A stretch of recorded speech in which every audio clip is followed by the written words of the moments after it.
Halo teman-teman semuanya, apa kabar? Semoga sehat selalu teman-teman semuanya.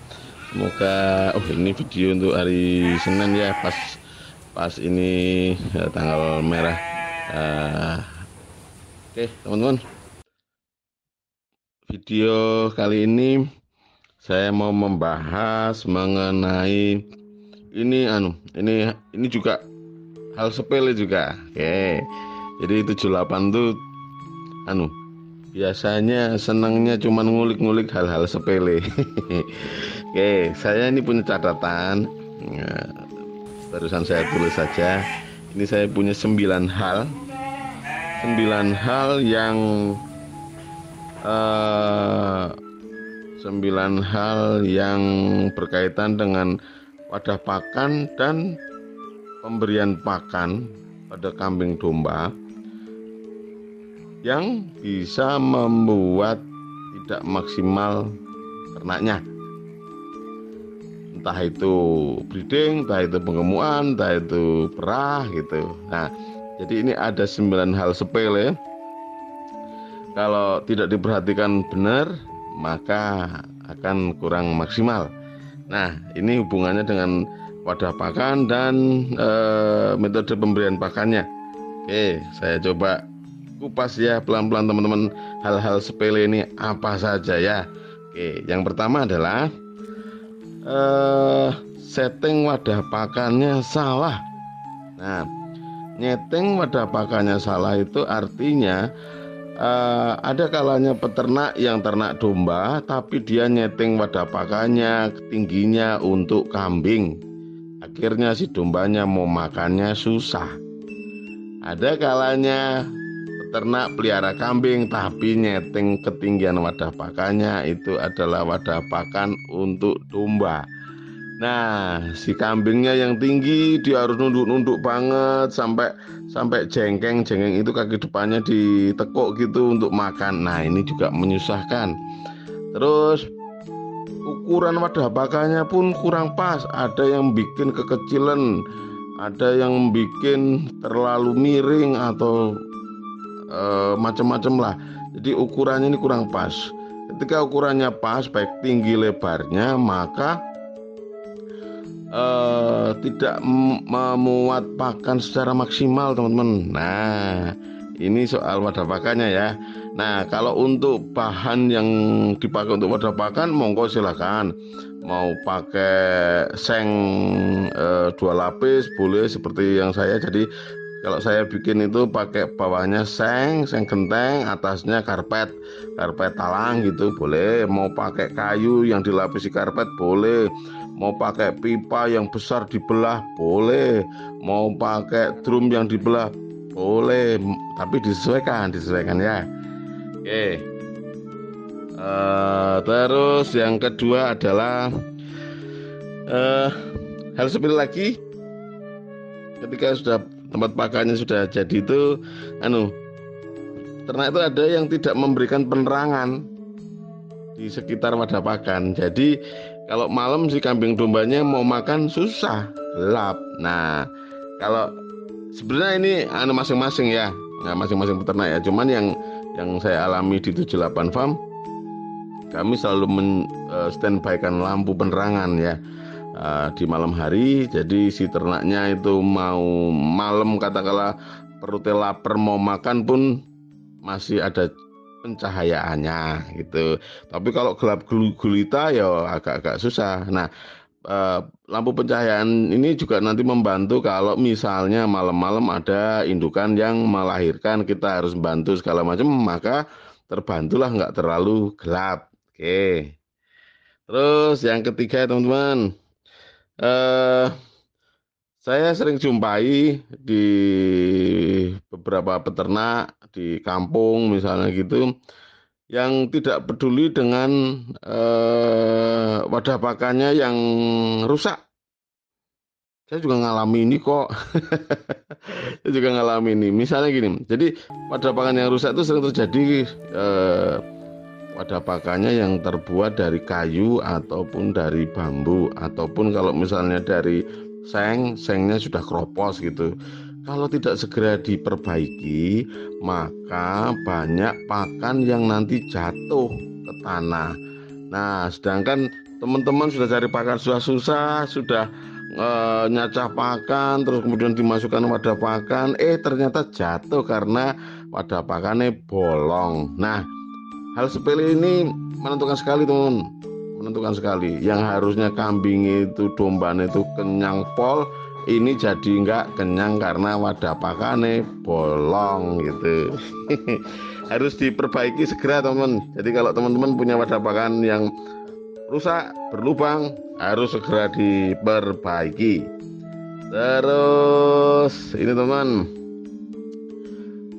ada banyak peternak yang tidak rajin membersihkan wadah pakan. Wah, ini kalau tidak rajin, nanti wadah pakan itu bisa banyak sampah-sampah, daun. Wadah pakan itu bisa muncul banyak jamur. Kalau teman-teman misalnya mau pakai pakan fermentasi segala macam, kalau muncul aroma yang nggak sedap, maka kambing dombanya makannya pun tidak lahap. Nah, sebenarnya simpel sekali. Bersihin wadah pakan itu menjadi aktivitas yang menyenangkan kok. Bersihin aja, udah bersih. Terus nanti biar di aroma-aroma yang kurang enak itu menguap dulu, baru diberikan pakan baru. Nah, gitu teman-teman. Nah, ini harus rajin membersihkan wadah pakan ya. Kalau teman-teman perhatikan, kalau di video-video kami sekarang pakai wadah pakan yang los panjang, itu teknik membersihkannya mudah sekali, teman-teman. Tinggal didorong saja satu kru, maka dia akan bersihnya cepat gitu. Kalau yang sekat-sekat nanti memang butuh waktu lebih lama. Oke, ini ya teman-teman. Jadi soal wadah pakan, sekarang soal pakannya. Oke. Pakannya adalah satu, pakannya monoton, teman-teman. Monoton itu gini, mentang-mentang punya rumput odot banyak, makannya cuma rumput odot terus. Ya kurang sip lah, kurang sip. Mas, kalau dikasih rumput odot terus bagus enggak? Saya berani bilang jawab enggak bagus gitu. Loh, kenapa enggak bagus? Yo bosen lah. Yo monoton lah ini. Kalau kayak kita ya, kita ini paling suka makan nasi ayam goreng gitu. Pagi siang sore nasi ayam goreng terus. Lah ya kan bosen ya. Kita kan juga butuh nutrisi dari sayur, kita butuh nutrisi dari buah, kita butuh nutrisi dari susu segala macam. Nah, ini teman-teman tidak boleh monoton ya. Pakannya kambing domba itu pakan utamanya hijauan karena dia ruminansia. Hijauannya itu bisa berbentuk hijauan yang sudah layu, memang sengaja dilayukan. Bisa juga hijauan yang memang kering, misalnya kayak kangkung kering gitu. Nah, ini yang penting jangan monoton. Idealnya satu nasi tiga lauk. Nah, apa itu?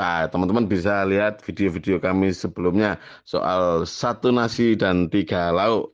Oke. Terus yang nomor 6. Yang nomor 6 adalah teman-teman tidak pakai jam makan.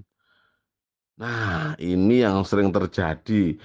Jadi tidak pakai jam makan.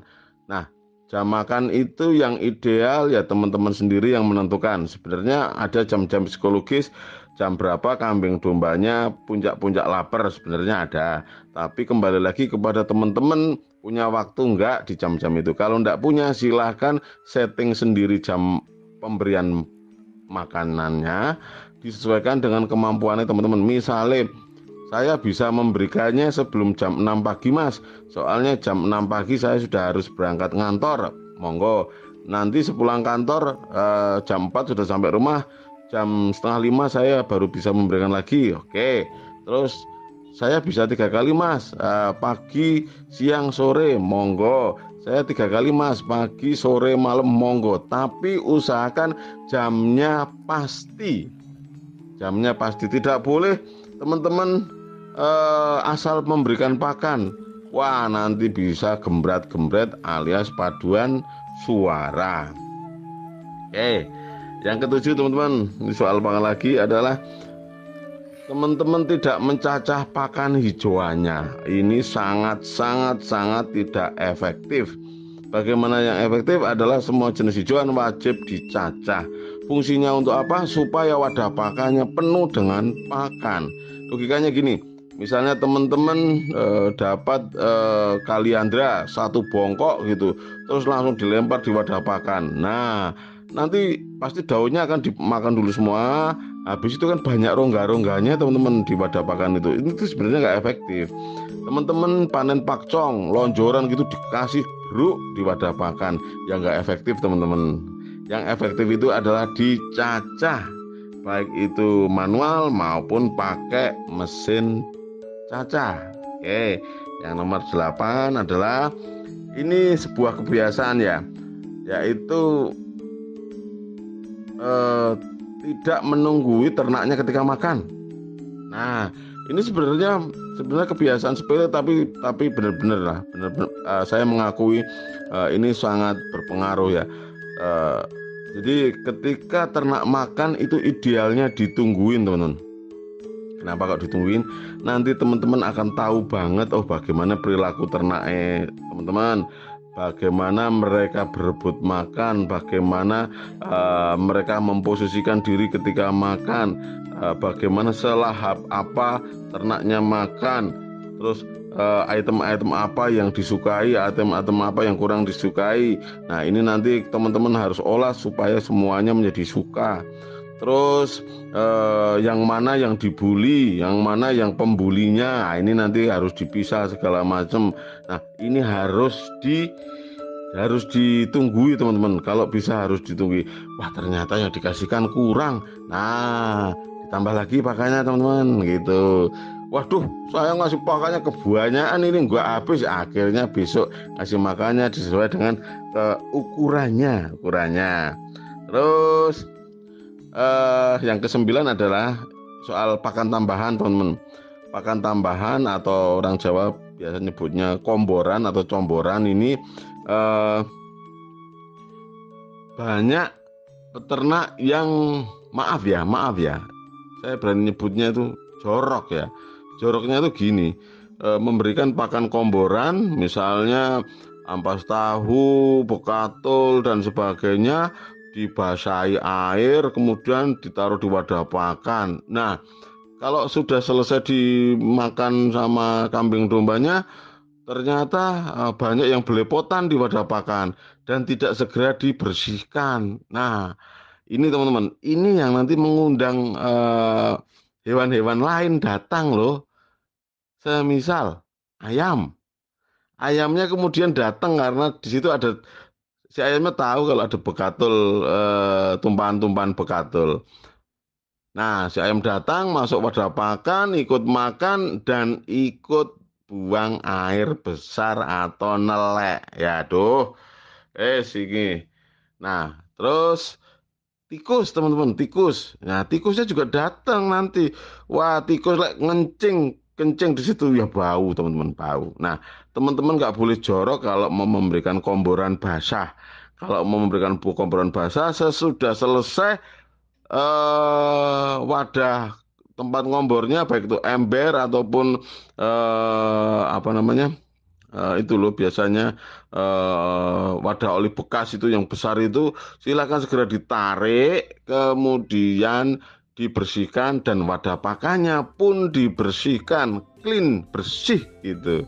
Nah, ini soal kebersihan, soal hal-hal sepele seperti ini teman-teman, yang kalau kita berani melakukan perubahan, hasilnya akan tambah baik teman-teman.